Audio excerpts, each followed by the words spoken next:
11월 오늘 두 번째 주님의 날인데요. 다음 주는 한 해의 감사를 하나님께 뜨겁게 또 드리는 추수감사 절기로 이렇게 우리가 기도하고 준비하고 있습니다. 그래서 우리가 한 주간 동안 기도하면서 이 감사절에 대한 의미를 생각하고, 그리고 올해도 뜨거운 감사로 하나님께 영광을 돌리는 우리 교회 성도님들이 되기를 바라서 저는 오늘 이 본문의 말씀을 중심으로 해서 절기의 고백이라 그런 제목으로 같이 말씀을 통해서 은혜를 나누려고 합니다. 절기의 고백. 절기를 하나님이 주신 걸 왜 줬는가? 그리고 이 절기를 왜 우리가 고백을 하며 하나님 앞에 가까이 가려고 해야 하는가 하는 것에 대한 말씀을 같이 나누면서 영광을 돌리겠습니다. 요한복음 5장 39절에 보면 너희가 성경에서 영생을 얻는 줄 알고 성경을 상고하거니와 이 성경이 곧 내게 대하여 증거하는 것이라 그랬습니다. 어디 혹시 마이크 켜진 게 있나요? 울리는데 한번 확인 좀 해봐요. 마이크 켜진 거 있는데 없어요 혹시? 한번 봐봐요. 이 성경의 모든 것은 예수를 증거하는 거라고 했어요. 성경의 모든 걸 누구를 증거하는 거라고요? 이건 아주 예수님이 직접 하신 말씀이에요. 모든 건 예수를 증거하는 건데, 그런데 내가 예수다. 그래도 사람들이 속아요. 내가 예수다. 내가 하나님이다. 그래도 속아요. 참 신기하죠? 아까도 제가 기도 중에 하나님 앞에 기도 올리는 내용이 그겁니다. 여러분 영적으로 깨어나지 못하면 다 그 밥이 될 수밖에 없어요. 밥이 돼요. 이 사단은요, 우는 사자와 같이 삼킬 자를 두루 찾는다 그랬습니다. 베드로서에. 사단의 밥이 된다고요. 마귀의 밥이 된다. 깨어나지 못하면, 깨어나게 하려고 하나님께서 직접 오셔서 우리 눈을 열어주셨는데, 이걸 깨닫지 못하면 빠져갈 수밖에 없어요. 예수님이 직접 말씀하셨어요. 깨어나도록. 성경에서 말하는 모든 것은 곧 내게 대하여 증거하는 것이라 그렇게 말했어요. 그러니까 예수님을 통해서 영생이 있고, 예수님을 통해서 생명이 있고, 예수님을 통해서 창조가 있고, 예수님을 통해서 모든 새로운 변화를 일으킬 수 있는 거예요. 예수님밖에 모든 것이 답이 예수님이에요. 그걸 성경은 그렇게 말해주고 있는 거예요. 그러면 절기를 하나님이 왜 주셨는가? 절기도 역시 예수님께 가까이 나가고 예수님과 하나 되게 하려고 절기를 허락해 주셨다는 것을 오늘 말씀 듣기 전에 먼저 깨닫기를 예수님 축복합니다. 이 절기라는 것은 그 자체가 예수님을 상징하는 거예요. 오늘 본문에 남자들은 3번 내 앞에 모여라고 그랬어요. 3번 모이라고 했어요. 첫째는 뭐냐? 바로 우리 교회에서도 항상 함께하는 유월절인데 그게 바로 부활절입니다. 부활절이 유월절을 같이 하는 거예요. 유월절 행사. 이단들 중에는 그 유월절을 아주 강조하는 데가 있습니다. 근데 그 구약에 예수님 오시기 전에 예수님을 상징하기 위한 곳이 전례였는데 그걸 지금도 강조해서 합니다. 이단들은 말씀은 말씀이에요. 근데 예수가 사실 빠진 겁니다. 부활절 두 번째는 우리가 7월 첫째 주에 하나님께 영광을 돌리는 맥주절입니다. 천열매 절기. 세 번째는 가을에 그 곡식을 저장해서 창고에 쌓아두기 위해서 하는 수장절의 감사절입니다. 이 모든 절기는 그 외에도 성경에서는 많은 절기를 말씀하고 있지 않습니까? 그 절기들은 다 예수를 가리키는 거예요.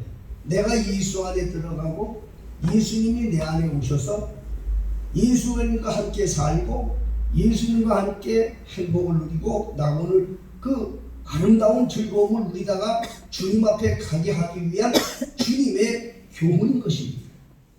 그래서 우리가 이 절기 예배할 때마다 여러분들이 아주 감사하고 뜨거운 마음으로 고백하기를 주님 축복합니다. 신앙은 로마서 10장 10절에 보면 사람이 마음으로 믿어서 의에 이르고 입으로 시인하여 구원에 이른다 그랬습니다. 교회 생활은 고백의 삶이에요. 여러분 신앙생활은 고백의 삶이에요. 고백이 없으면 그건 가짜예요.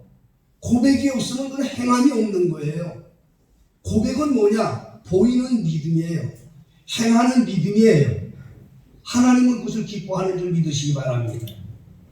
그래서 이 고백의 제일 시작이 어디였느냐? 예수님이 이 땅에 교회를 최초로 세우실 때가 교회라는 단어를 예수님이 쓰시는 곳이 어딘가니 마태복음 16장에 있어요. 마태복음 16장에 예수님께서 내가 이 반석 위에 내 교회를 세우겠다 그렇게 선포를 했어요.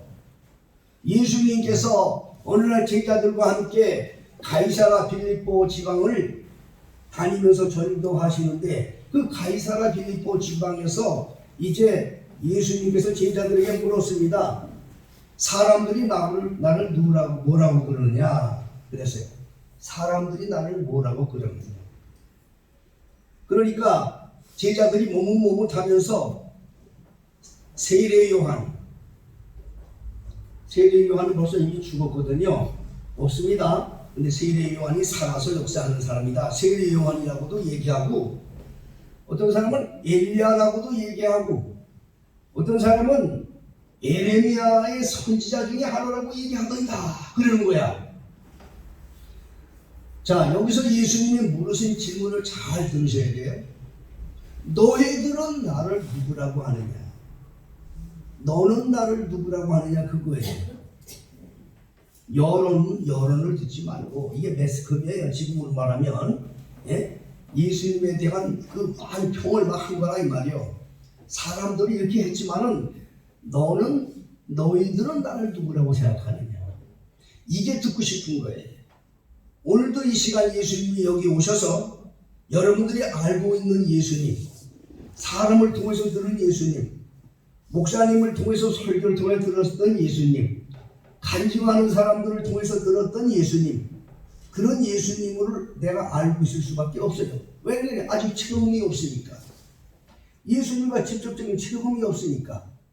그 예수님이 오셔서 너는 나를 누구라고 생각하느냐라고 묻는다고 한다면 여러분들 속에 과연 예수님이 주는 그리스도시요 살아계신 하나님의 아들이라고 고백할 수 있는 분이 얼마나 계십니까? 이게 놀라운 고백입니다, 여러분. 주는 거기에서 예수님께 고백했던 이 베드로의 고백은 놀라운 고백이에요. 매스컴, 여론 이거 듣지 않고 그래 이렇게도 들리고 저렇게도 나에 대해서 이렇게 표현을 했는데 네가 겪은 예수님, 네가 만난 예수님, 너희들은 나를 어떻게 생각하느냐? 아무도 그건 말을 못했어요. 근데 베드로만 얘기를 했어요. 주는 그리스도시요 살아계신 하나님의 아들입니다. 이거 놀라운 고백입니다. 이렇게 고백을 했어요. 그러니까 예수님께서 그 고백에 너무나도 예수님께서 감동을 받으셔서 베드로에게 큰 복을 주시는 겁니다. 내가 이 반석 위에 내 교회를 세우겠다. 음부의 권세가 이 교회를 이기지 못한다. 내가 네게 천국 열쇠를 주겠다. 네가 땅에서 매면 하늘에서도 매고 내가 땅에서 풀면 하늘에서도 풀려지리라. 이런 놀라운 천국 열쇠를 베드로에게 준 거예요. 너무나도 놀라운 거예요. 그러면 이 고백이 베드로에게만 있는 게 아닙니다. 오늘도 말씀 들으시고 여러분들이 예수님과 이런 관계가 맺어지기를 주님 축복합니다. 베드로는 성격이 좀 급했다고 그랬어요. 근데 베드로의 그 성격이 정말 주님 앞에 또 솔직했습니다. 베드로는. 근데 베드로의 고백이 놀라웠어요. 그 베드로의 이 고백을 우리가 잠시 우리가 배우고 정말 이 베드로가 한 이 고백에 대해서 여러분들이 다시 한번 마음에 새기고 나도 주님과 그렇게 접하는 자가 되어야 되겠다.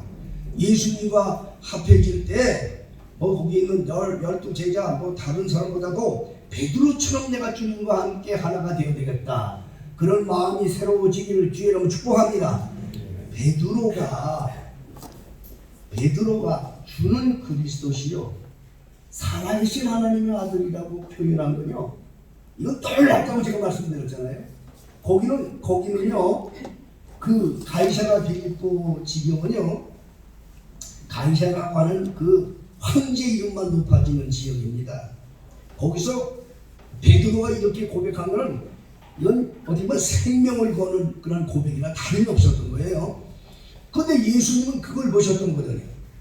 그러니까 베드로가 예수님이 베드로를 사랑하고 정말 베드로를 거기에 천국 열쇠까지 맡겨주는 그런 사랑스러운 대상자가 될 수 있었다는 것은 베드로의 고백을 세 가지로 분석할 수가 있어요.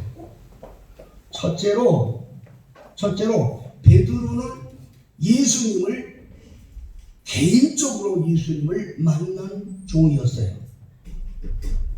여러분 아까도 말씀드렸는데 예수님과 나와의 어떤 개인적인 경험이 있으신 분들이 주님을 사랑하는 거예요. 성령의 감동이든지 혹은 예수 믿는 과정에 어떤 기적을 체험한다든지 뭔가 남이 받지 못했던 어떠한 그런 은혜를 체험한 사람들이 예수님한테 그런 고백을 하는 거지, 남이 교회 가자니까 그냥 따라와서 그냥 예수 믿고 그냥 뭐 직장에서 이런 사람들에게는 그런 고백이 안 나와요. 될 수가 없어요. 남이 믿으니까, 부모가 믿으니까 따라오고 친구가 가니까 따라오고, 이렇게 신앙생활하는 건 집사가 아니라 뭐가 어떤 직분에서도 상관이 없어요. 그런 고백이 안 나와요. 주님과의 정말 개인적으로 가슴과 가슴이 닿는 그러한 고백이 누가 나오냐면 베드로는 그런 고백을 하는 거예요. 그 증거가 뭔지 아세요?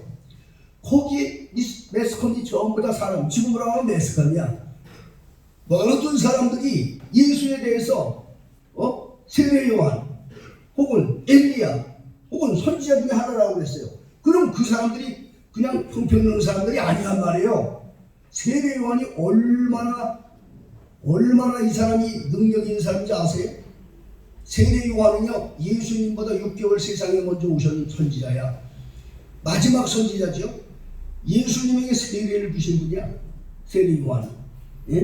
그리고 뿐만 아니라 그 당시 헤로드 왕이 자기 동생 빌립의 아내를 뺏어서 자기 아내를 삼았다고. 헤롯이 얼마나 포악한지.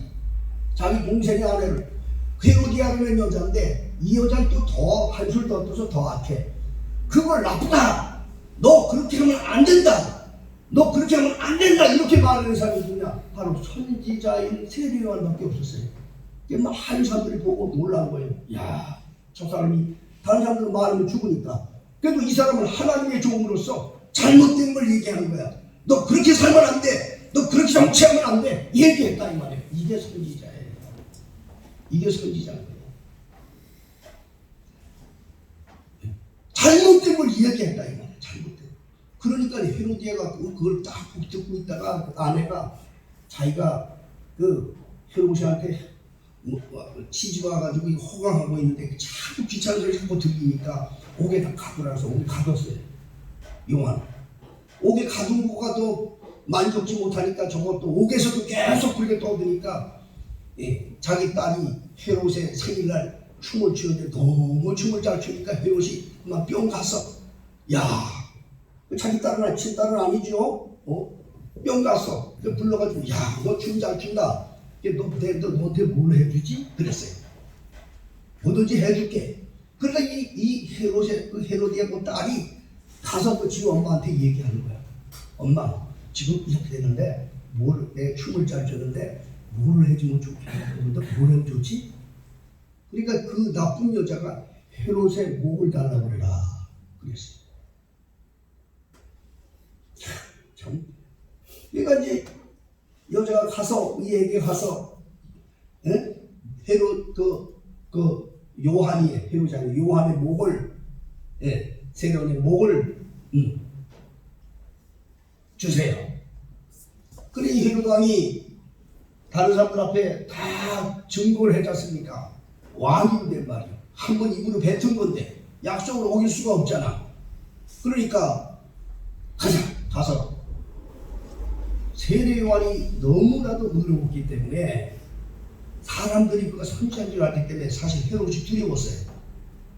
두려웠지만 약속이기 때문에 가서 요한이 세례요한의 목을 가져온. 그래가지고 그걸 다 알아요. 국민들이 다 알아요. 세례요한이 훌륭한 사람인 걸 다 알아요. 그게 선지자. 그럼 엘리야는 어떤 사람이냐? 엘리야도 마찬가지. 열왕기상 18장에 보면요. 그 당시는 아합 왕이야. 이스라엘 왕 아합인데 그가 다른 나라 다른 족속에 바알을 섬기는 왕의 딸 이세벨을 아내를 삼은 거야. 하나님을 섬기고 하나님을 높여야 할 그 나라에서 이 왕이 그 우상의 딸을 되다 보니까 왕궁에 바알 신과 아세라 신상을 세워놓고 그냥 보글보글한 거야. 바알 선지자, 아세라 선지자들이 보글보글한 거야. 일국의 왕후니까 그 자기 권세를 가지고 하는 거예요. 그럼 이걸 누가 얘기해요? 하나님이 거기에 벌을 줘. 그 나라에 벌을 준다고 하나님 뜻대로 살지 못해 3년 동안 가물게 만들고 그랬어요. 그걸 누가 얘기해? 아무도 얘기 못했어. 그런데 거기에서 바로 이 엘리야 선지자가 왕 앞에 너 임마 그렇게 하면 안 돼. 네가 그렇게 하나님 앞에 범죄하면 안 돼. 그러면서 그 나라의 정치에 대해서 강력하게 얘기했어요. 정치 잘못해. 너 그러면 안 돼. 얘기한 거예요. 하나님의 나라를 위해서 그러면 안 된다. 그래가지고 결국에 하나님께서 그 바알 선지자 또 아세라 선지자 850명하고 마지막에 갈멜산에서 모여서 거기서 하나님 앞에 이제 너희들 한번 심판을 받자 그럽니다. 엘리야가. 그래서 갈멜산에서 내기를 해요. 하나님이 기도할 때 불이 떨어지는 사람이 하나님이다. 그래가지고 내기를 해. 바알 선지자 850명하고 이제 엘리야 한 사람이서 이제 서로 내기하는 거예요. 그래 바알 선지자 850명은 계속 하루 종일 밤새도록 하루 종일이야. 낮에 나가도록 자기 몸을 때려가면서 바알이여 막 그냥 자기 몸을 피를 내가면서 요즘 우리 말하면 그냥 지랄 발광을 해가면서 막 그냥 하나님 자기 신을 불렀는데 꿈쩍도 안 해. 그런데 마지막에 엘리야가 거기에 12단단을 쌓고 물을 붓고 나무를 쌓아놓고 크고 전능하신 하나님 앞에 혼자 기도한 거야. 살아계신 아버지여 역사해 주옵소서. 나라가 망하고 있습니다. 하나님이 응답해 주셔서 이 모든 우리를 깨우치게 해 주옵소서라고 간절히 기도했어. 엘리야가.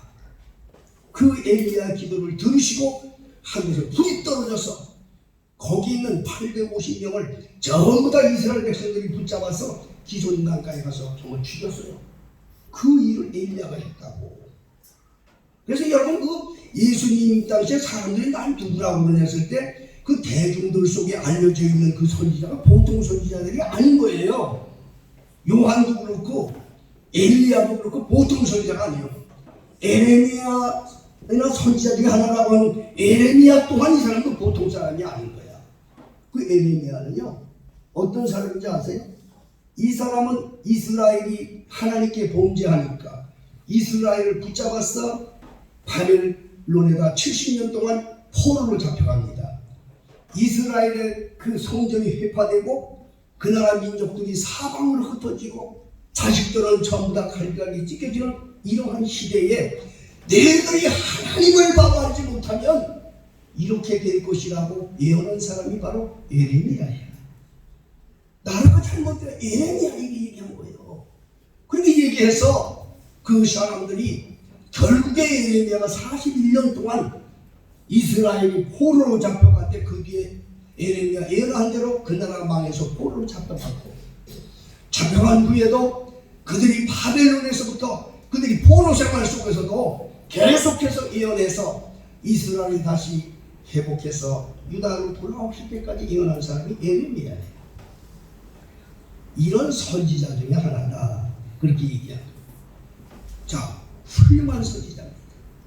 여러분, 선지자라는 것은요, 하나님의 뜻을 전하는 사람이 선지자예요.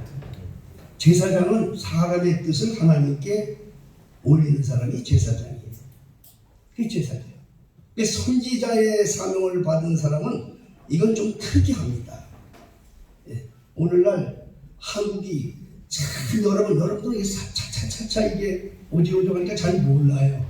지금 대한민국이 이제 어느 정도인지 아세요? 저희 이 아침에 어떤 내 뉴스를 들었는데 깜짝 놀랐어요. 전교조라고 하는 그들이 사상을 가르쳐서 아이들한테.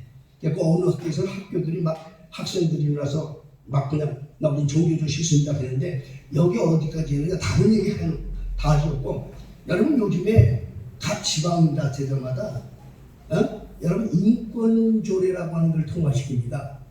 그 인권조례, 사람의 권리가 있다. 아주 좋은 거예요. 달콤해요. 예, 인권조례를 통과시키면 뭐냐? 동성애가 통과돼. 동성애가 있으면요, 여러분 동성애는요, 이거 뭔지 아세요? 동성애 같은 거지만 자기 성을 자기가 주관할 수 있어요. 자기 성을. 이제 앞으로 될 겁니다. 남성과 여성이 아니고 남자도 아니고 여자도 아니고 중성이 또 생겨요. 이미 시민되는 국가도 있어요. 그걸 지금 도입하는 거예요. 우리나라 그렇게 하는 이건 망조예요. 여러분 절대 이건 하나님의 이건 거역하는 거예요. 이건 절대 안 돼. 이거 아무도 얘기 못해. 지금 이걸 해나가는데도 부모들 중에 아무도 이거 얘기 못해. 이거 얘기하는 사람들은 기독교가 얘기를 해야 돼요. 아무도 얘기를 안 한다니까 지금 이거를. 예? 이거 기독교가 얘기해야 되는 거예요. 근데 기독교를 다 묻고 있어. 다 묻고 있어. 왜? 기독교 얘기하면 야당들이 정치 얘기한다고 나갈까봐 말을 못하고 있어. 그건 거짓 선지자들이에요. 지금 한국교회가 이 정도면 여러분 아시라고 말씀드리는 거예요. 수천, 수만이 모이고 수십만 명이 뭐합니까? 나라가 이렇게 이런 상황이 지어지는데 말을 못해. 왜? 교인들 다 나갈까봐. 이건 이 정치 얘기가 아닌 거예요. 우리가 사느냐 죽느냐 얘기라고. 영적 싸움이거든요. 근데 이거를 말이야. 선지자적에서 얘기하는 사람이 없는 거예요. 어느 학교에서 옛날에 그 학생들 그저 교과서 이렇게 오면 이제 들어다 주고 이제 그런데요. 세계교과서가 나오면 학생들한테 교과서 들고 와서 이제 교과서를 들고 아마 들어가겠나 봐요. 그런데 그 학생들이 4, 5학년짜리인데 3명이서 그 교과서 들고 교무실로 그걸 옮겼다고 해서 노동을 착취했다. 그래서 그 선생을 고소했대요. 그 학생들이. 그걸 누가 가르친지 아세요? 전교조가 가르치는 거예요. 인권, 부모들도 니들이 부모 말 들어서는 안 돼. 부모도 잘못하면 고소하라 이 말이야. 이게 인권조례예요. 여러분 이렇게 썩어져가서 나라가 지금 썩어져가는데 하나님의 거역한 대화하는데 이걸 교회에서도 말을 안 한다니까. 응? 교회에서 말해야 돼. 여러분 믿을게 성도들은 아셔야 됩니다. 여러분 하나님의 법에 어긴 거는요 생명을 걸고 나가야 돼요. 이건 정치 얘기가 아니에요. 여러분 목사님 이건 정치 얘기 아니에요. 지금 이렇게 흘러가고 있는데도 아무도 말 안 해. 한국 교회가요 다 썩었어. 교회에서 이런 말을 못해. 응? 용감히 나선 목사님 한 분 계셔요. 매주마다 광화문에서 하는 전광훈 목사님이 계셔요. 여러분 그분은요 시대적인 선지자예요. 정말 뭐 이제 그분은 세상 떠나고 시대가 지나도 그분은 한국 기독교의 역사 속에 남을 인물이에요. 그런 인물은 100년에 한 번 나타날까 말까 하는 사람이라고 평하는 목사님도 계셔요. 다른 것들은 다 썩었어요. 수천, 수만, 수십만 명 데려놓고 목회한다고 무슨 소용이 있습니까? 나라가 썩어가는데 그가 나라가 많아서 이 나라가 공산주의가 되고 사회주의가 돼버리고 그러면 교회도 없고 성도들도 없는데 그때 가서 무슨 소용이 있습니까? 에? 이때 말하는 게 선지자야 이게. 이걸 말을 못한다니까. 응? 지금도 여기서 얘기하면 목사님 정치 얘기한다고 생각하지 마세요. 그런 정치 얘기하는 거 아니에요. 하나님 말씀 전하는 거예요. 하나님 말씀 전하는 거예요. 하나님의 뜻대로 살지 않으면 망한다. 그 얘기하는 거예요, 여러분. 하나님 뜻이 어디 있는데 이 전교조라는 것은 아주 사람이 주는 그런 교육입니다, 여러분. 응? 그들이 하나하나 먹으려고 하면서 학생들을 썩이고 그걸 속여서 아주 완전 머리를 그냥 완전 썩게 해서 선생도 시원찮으면 고소해. 엄마 아빠도 고소해. 이게 현실로 되어가고 있다니까요. 그 어린애들이 뭘 합니까? 응? 뭘 하냐고요. 응?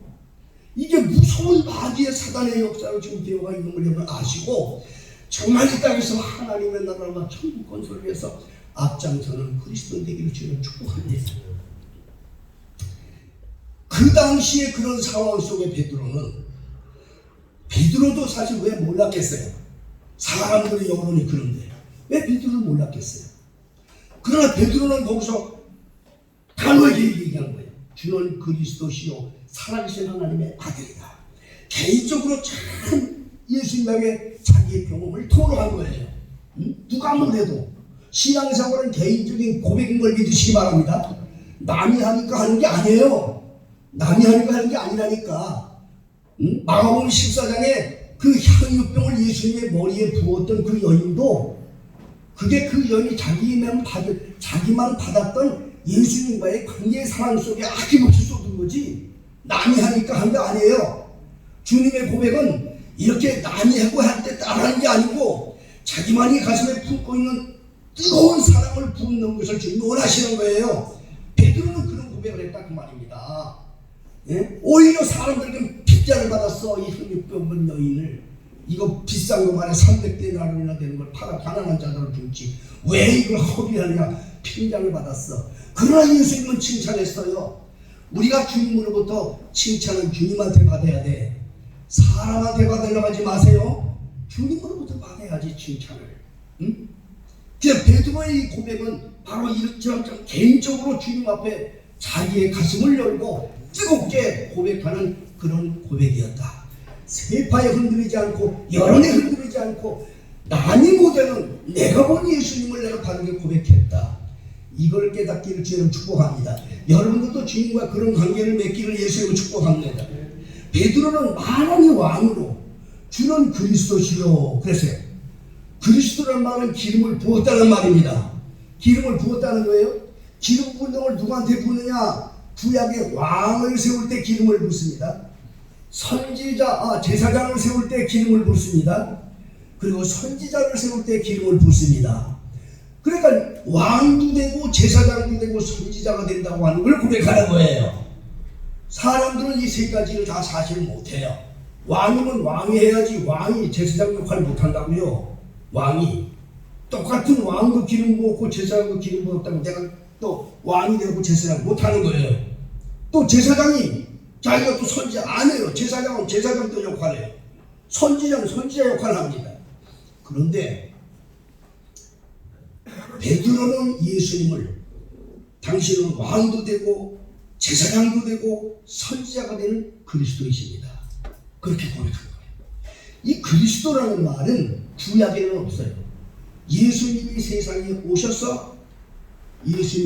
오셔서 베드로의 고백으로부터 시작된 거예요. 그리스도라는 말이. 구약에는 그리스도의 단어가 없어요. 오직 그리스도는 예수님 한 분뿐이에요.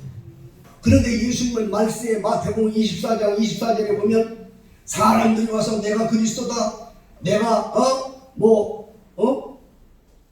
선지자다, 이곳에 보면 그리스도가 있다, 저기서 그리스도 있다 이렇게 얘기하는데 속지 말라는 말이에요. 그리스도는 오직 예수님 한 분이에요. 그거를 베드로가 고백해요. 베드로의 고백은 이런 뜨거운 고백이에요. 베드로의 고백은 또 무슨 고백이냐? 생명을 내놓는 고백. 여러분이 정말 하나님께 고백할 때 이런 고백이 있어야죠. 생명을 내놓는 고백이죠. 우리 베들교회 성도들 중에는 그렇게 신앙생활하는 분들을 저는 늘 종종 느껴요. 생명을 걸어놓고 주님과 하나 되기를 원하는구나. 그런 것들을 그냥 느낍니다. 그런 믿음을 주님 앞에 설 때까지 간직하고 지키기를 예수 이름으로 축복합니다. 이게 참 중요한 얘기입니다. 베드로는 이렇게 고백했어요. 그러면 이런 고백이 왜 필요한지 아십니까? 모든 고백은 두 가지의 목적을 위해서인 거예요.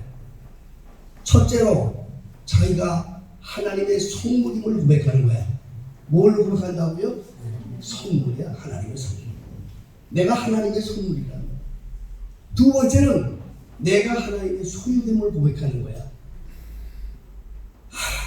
하나님의 성물이 되고 하나님의 소유가 되면 걱정이 없는 거야. 왜냐? 하나님이 책임져 주는가. 있습니까? 하나님이 책임져 주는 거야. 우리 김장로님 하나님이 책임져 주는 게 믿어지면 아멘. 김장로님은 믿지 않을 수가 없어. 김장로님은 이거 정말 저 양반은 아파도 걱정을 안 해. 저건 다 공짜야. 나 세상에 정말 이야, 저렇게 사는구나. 내가 살면서 저런 분을 만나.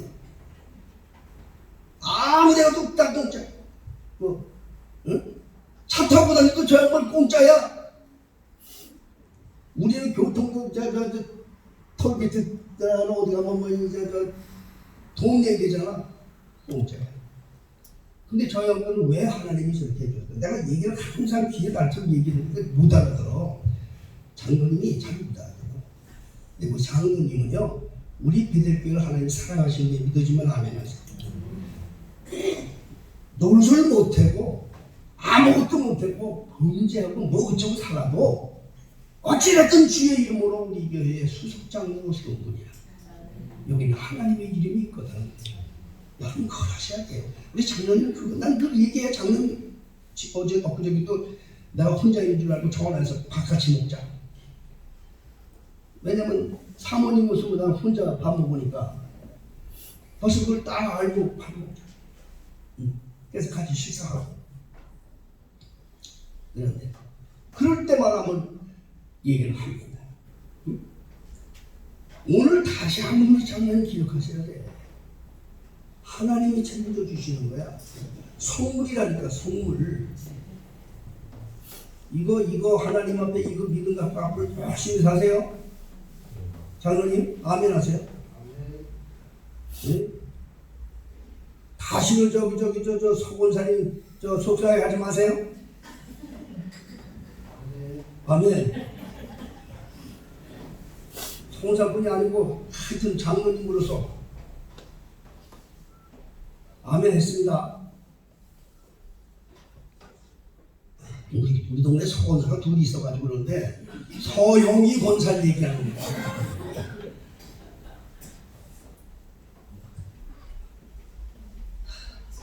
고백이라는 거는 참 중요해요. 그래서 하나님이 샘플로 주십니다. 이제 우리 장로님 살아 생전에는 지금 보고 계시니까, 지금 현재 보고 계시니까 하나님의 소물이 되면 하나님이 책임져줘. 하나님의 소유가 되면 하나님이 책임져주셔. 우리는 다 우리 그렇게 지금 이미 조건이 되어 있어요. 네, 하나님이 하나님의 소물이 되면 하나님께서 책임져줘. 하나님의 소유가 되면 하나님이 책임져줘. 그것이 이사야 43장 1절에 기록이 되어 있는 거야. 이사야 43장 1절로 3절에 보면 하나님께서 내가 너를 지명하여 불렀는 너는 내 것이다. 그러므로 네가 물 가운데 지라도 물이 너를 지물지 못하고 불 가운데 지라도 불이 너를 살리지 못하리라. 거기에 나와 있다니까요. 내 거기 때문에 해주겠다는 얘기인데 하나님이. 예? 하나님의 말씀은 거짓이 없어. 이게 어디서 왔느냐? 철저한 고백 속에서. 철저한 고백 속에서. 하나님이 내 생애 속에 그렇게 살아주기를 원한다는 날 아멘 하시기 바랍니다. 이 철두철미한 고백이야. 뜨거운 고백이야. 이 베드로 같은 고백이야. 자기 생명을 내는 고백이야. 자기의 모든 걸 다 털어놓는 고백이야. 이것이 진정으로 주님의 가슴을 뜨겁게 하고 주님께서 책임져 주는 거예요. 영원한 날에 이럴 때까지 책임져 주시는 거예요. 그것이 그리스도인들의 삶의 자세인 것입니다. 우리 사랑하는 대들교회 성도님들은 이제 다음 주에는 우리가 1년에 한 번씩 가는 이 추수감사절입니다. 그럼 이게 그냥 사람들이 이 절기 예배에 대해서 참 그 신경을 못 쓰는 건 뭔가니 오늘 못하면 내일 하지. 그것 때문에 그래요.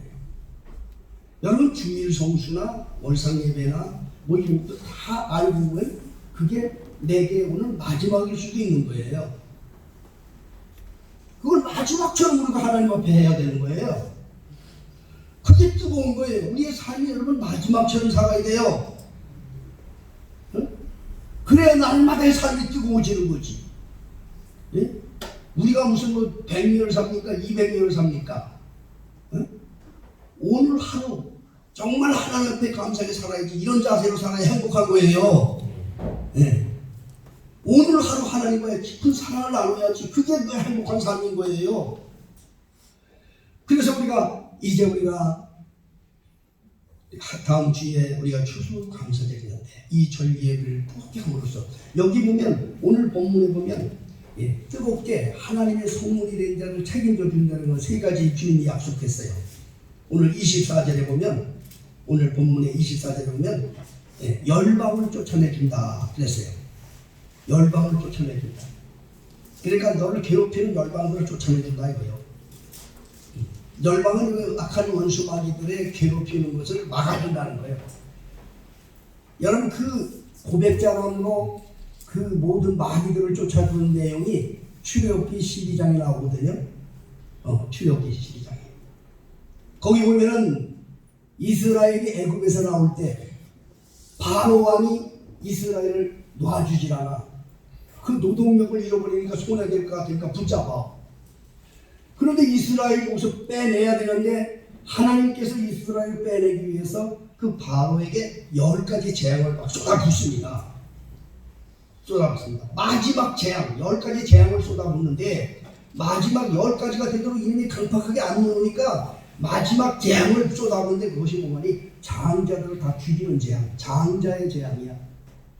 무조건 쳐다도 다 죽이는 거예요. 과거나 지금이나 그 천마를 굉장히 중요하게 했는데 이 바로 왕의 마다들을 죽인다는 거예요.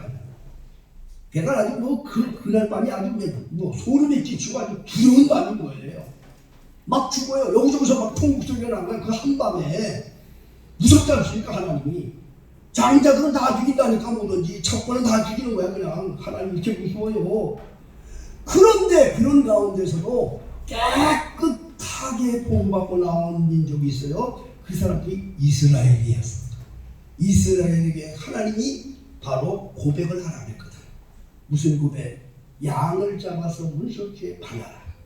너희 집은 하나님이 지켜주는 집이다라는 걸 고백하는 거예요. 이게 고백이에요. 그러니까 하나님이 그 집은 다 건너가고 넘어가고 그래서 6월절이 된 거예요. 그게 6월절이가 넘어갔다는 소리야. 죽음의 사자가 넘어갔다는 소리. 넘어가게 했다. 철저한 고백의 삶은 나를 괴롭히는 내 삶을 괴롭히는 악한 원수 마귀들에 쫓아내버리시고 하나님의 평안으로 지켜주는 약속인 걸 믿으시길 바랍니다. 철저한 것. 두 번째는 24절에 지경을 넓혀준다. 삶의 지경이 넓어질 때 그냥 넓어지는 게 아니라 내게 하나님이 은혜를 입혀줘야 돼요. 믿습니까? 사람들을 만날 수 있게 하는 것도 내게 어떤 지혜를 줘서 이런 어떤 그런 연결이 돼야 되고요. 이게 지경을 넓혀주는 거예요. 그 지경이 넓어지는 게 또 축복입니다. 날마다 삶이 그 삶이고 날마다 그게 거예요. 그렇지 않아. 근데 내게 어떤 그런 특별한 또 은혜를 주셔서 사방팔방 사람들을 알게 해주고 이게 지경을 넓혀주는 거예요. 하나님 앞에 소유가 돼서 하나님의 소물이 될 때 그렇게 되는 거예요. 마지막 세 번째로 대적이 땅을 엿보지 못하게 한다. 다시는 손해보지 않게 해주신다. 그와 같은 놀라운 은혜가 본문에 있어요. 여러분 2019년도도 또 한 해가 저물어 가지만 우리가 한 해 동안에 하나님께 감사하는 마음으로, 뜨거운 마음으로, 정말 뜨거운 그런 가슴으로 하나님께 하나 되어서 말씀 그대로 우리 새해에는 하나님이 지켜주고 보호해주고 대적을 물리쳐주시고 하나님께서 지경을 넓혀주시고 하나님께서 항상 하나님의 보호가 넘치는 그런 은혜를 힘입는 우리 베들교회 모든 성도들 되시기를 예수 이름으로 축복합니다. 찬송 한장 하겠습니다.